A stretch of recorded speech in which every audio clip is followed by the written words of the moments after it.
الصلاة والسلام علیک یا رسول اللہ، الصلاة والسلام علیک یا حبیب اللہ، وعلی آلک واصحابک یا شفیعنا یوم الجزاء۔ اہل بیت کا مقام و مرتبہ کیا ہے؟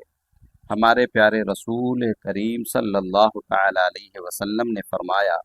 لا یؤمن عبد حتی اکون احب الیہ من نفسہ وتکون عطرتی احب الیہ من عطرتہ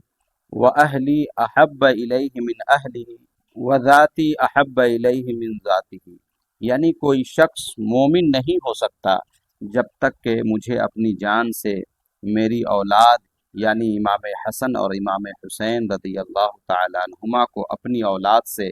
اور میری اہل بیت کو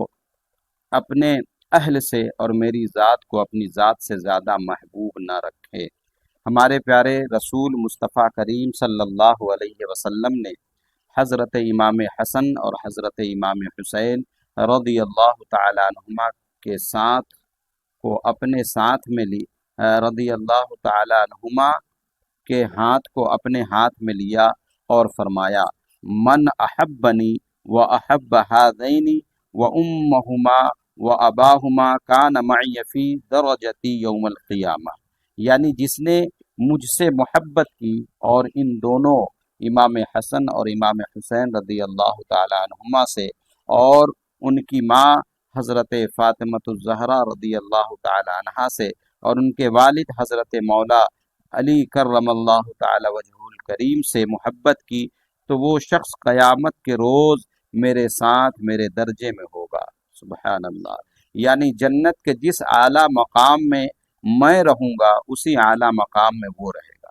پنجتن پاک سے محبت کرنے والا جنت کا حقدار تو ہے ہی، مگر اللہ تعالیٰ اس شخص کو وہ جنت عطا فرمائے گا جس کو خاص اپنے محبوب صلی اللہ علیہ وسلم کے لیے بنایا ہے، یعنی جنت الفردوس۔ حضرت ابو ذر رضی اللہ تعالیٰ نے کعبہ شریف کا دروازہ پکڑ کر فرمایا کہ میں نے اپنے پیارے نبی صلی اللہ تعالی علیہ وسلم کو یہ فرماتے ہوئے سنا،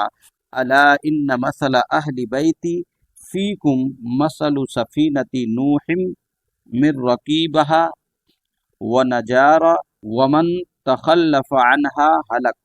یعنی آگاہ ہو جاؤ کہ میرے اہل بیت کی مثال تم لوگوں کے لیے نوح علیہ السلام کی کشتی کی طرح ہے، جو اس میں سوار ہوا اس نے نجات پائی اور جو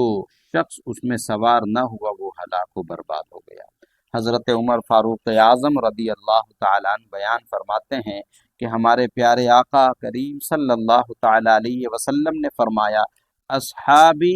کالنجوم بأیہم اقتدیتم اہتدیتم۔ یعنی میرے تمام صحابہ ستاروں کے مانند ہے، ان میں سے تم جس کی اقتدا کرو گے ہدایت پا جاؤ گے۔ امام المفسرین حضرت امام رازی رضی اللہ تعالیٰ عنہ فرماتے ہیں کہ اللہ تعالیٰ کا احسان ہے کہ ہم اہل سنت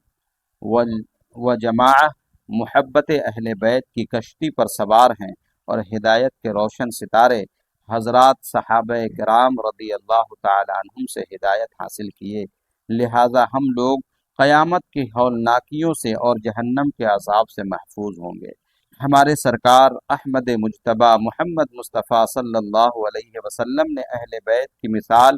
حضرت نوح علیہ السلام کی کشتی سے دی۔ مطلب یہ ہے کہ طوفان نوح علیہ السلام آیا،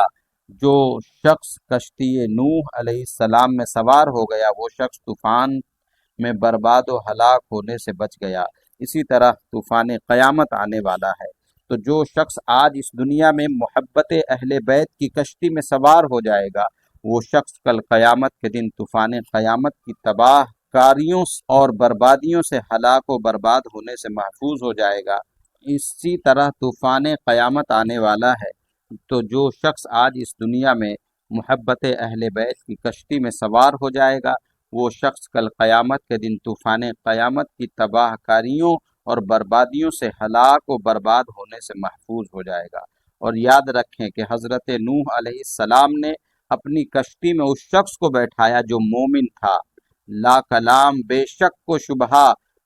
محبت اہل بیت کی کشتی میں وہی شخص سوار ہو سکتا ہے جو مومن سنی مسلمان ہوگا، اور سنی مسلمان وہ شخص ہے جو محبت اہل بیت کے ساتھ ساتھ حضرت ابو بکر صدیق، حضرت عمر فاروق اعظم، حضرت عثمان غنی ذو النورین، حضرت ام المؤمنین عائشہ صدیقہ اور تمام صحابہ کرام رضی اللہ تعالی عنہم اجمعین سے بھی محبت و الفت رکھتا ہو۔ سارے اعلیٰ حضرت فرماتے ہیں آج لے ان کی پناہ، آج مدد مانگ ان سے، پھر نہ مانیں گے قیامت میں، اگر مان گیا اہل سنت کا ہے بیڑا پار، اصحاب حضور نجم ہیں اور ناؤ ہے عطرت رسول اللہ کی۔